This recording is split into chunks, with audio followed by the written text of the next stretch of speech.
30 iyun 2025-ci il tarixindən Azərbaycanda qadınların pensiya yaşı 64 yaşa qaldırılacaq. Xatırladaq ki, əmək pensiyaları haqqında qanunun 7-ci maddəsində nəzərdə tutulmuş qadınların yaş həddi 2017-ci ilin iyulun 1-dən başlayaraq 2027-ci ilin iyulun 1-ədək hər il 6 ay artırılır. Beləliklə qadınların pensiya yaşı kişilərdə olduğu kimi 65 yaşa çatacaq. Bəs paytaxt sakinləri bu mövzu ilə bağlı nə düşünür? 60 yaş olsa daha yaxşı olar. Yaxşı fikir deyil, tam əleyhinəyəm. Ümumiyyətlə, bizim ölkədə həm qadınların, həm kişilərin yaş pensiyası nisbətən aşağı salınmalıdır, heç olmasa 60-a. Doğru hesab etmirəm. Pensiya yaşına %20% bəlkə çatmaya. İndiki vaxtda 64-ə gəlib çatmaq zülümdür.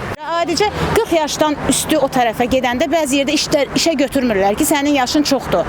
Çox az yaşlı istəyirlər işçiləri.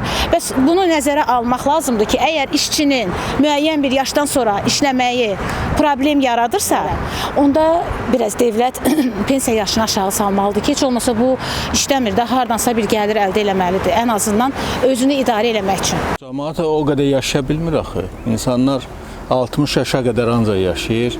Ondan sonra da pensiya almaq şansı olmur. Məncə əvvəlki kimi qadınlar 55 yaşdan çıxmalı. Bilirsiniz, sağlamlıq vəziyyətinə görə özdə xəstəliklər o qədər cavanlaşıb ki. Real Partiyasının sədri, iqtisadçı ekspert Natiq Cəfərli deyir ki, bu təqaüdə çıxmaq yaşa yox, yığılan vəsaitə bağlı olmalıdır. Bu əvvəlcədən məlum bir qanun idi. Bir neçə il bundan qabaq qəbul olunmuşdu. Hər il 6 ay artırılırdı. Həm qadınların, həm kişilərin təqaüd yaşı və ümumiyyətlə bu yaşa bağlı təqaüdün ancaq ilə bağlı olması doğru deyil. Yəni təqaüd yaşı artdıqca müəyyən narazılıqlar da yaranır. Çünki əhalinin orta ömürlülüyünü götürsək, bir çox insanlar heç təqaüd yaşına ya çatmırlar, ya çatandan sonra həyatını, dünyasını dəyişirlər, təqaüd ala bilmirlər. Ona görə də bu yaşla bağlı olmaqla yanaşı, həm də yığım fonduna bağlı olmalıdır. Yəni bizim hamımızın, bilirsiniz ki, Dövlət Sosial Müdafiə Fonduna ödənişlərimiz var. O ödənişlərin də minimum məbləği var. İndi 46 mindən biraz çoxdur. Yəni qanunda əlavələr və dəyişikliklərə ehtiyac var ki, hətta gənc yaşlarında, məsələn 50 yaşında, 55 yaşında belə o normanı doldurandan sonra, yəni minimum hissəni doldurandan sonra vətəndaşların təqaüdə çıxmaq hüququ olmalıdır. Çıxacaq, çıxmayacaq özü qərar versin. Amma norma dolandan sonra təqaüdə çıxmaq haqqı olmalıdır. Bir də pensiya kapitalına çıxış haqqı olmalıdır vətəndaşların. Yəni bu iki məsələ həll olunandan sonra yaş o qədər də önəmli olmayacaq. İndi yaşın artırılması təbii olaraq narazılıqlar da yaradır ki, vətəndaşların təqaüdə çıxma yaşı artdıqca təqaüdə çıxan insanların sayında da azalmalar müşahidə olunur. Ekspert hesab edir ki, kişilərdə və qadınlarda təqaüdə çıxmaq yaşında fərqli yanaşmalara ehtiyac var.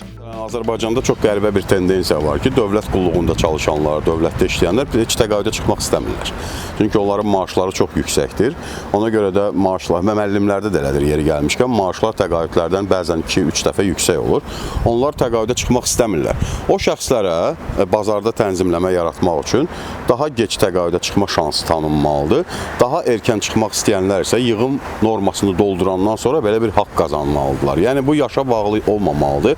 Daha çox fərdi müqavilələrlə tənzimlənməlidir və çox təəssüf ki, bizdə özəl təqaüd fondları olmadığına görə ancaq Dövlət Sosial Müdafiə Fondu ilə belə münasibətlər, belə əlaqələr yaratmaq mümkün olur. Yusif Sultanoğlu, Sevinç Əliyeva, Şərq TV.